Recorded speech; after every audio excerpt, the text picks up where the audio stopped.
Marks and Spencer has decided that cash is a more powerful incentive than environmental conscience to wean us away from our passion for carrier bags. It's planning to charge customers 5p for every bag. Julie has more on the scale of that task. Julie.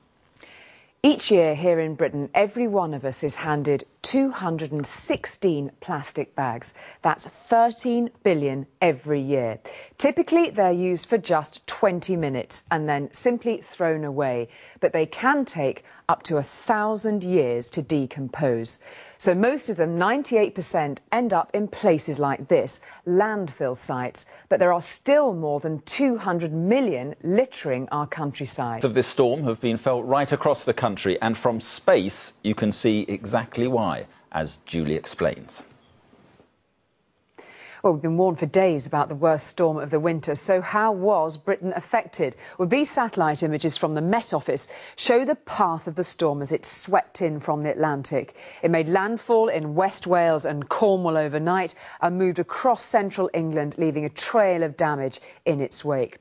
Well, the south coast was battered by gusts of 70 to 80 miles per hour.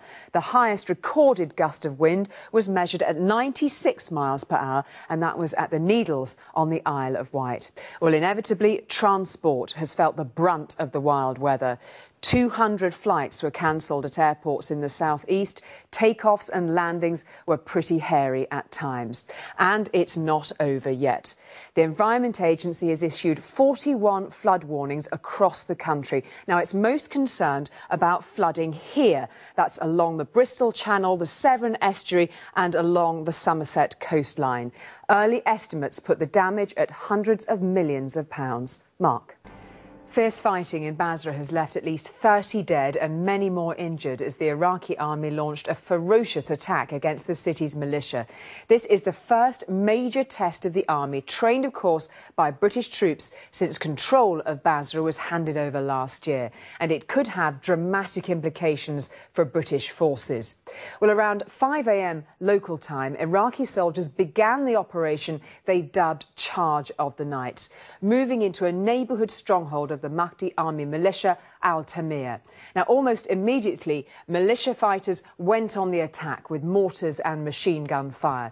Soon, the fighting had spread to 5 other neighbouring districts. Now, British involvement has so far been restricted to the air, with helicopters flying overhead and relaying information to Iraqi forces. But if the fighting worsens and the Iraqi army loses control, they may have to call on some of the thousands of British troops based at the airport just a few miles away.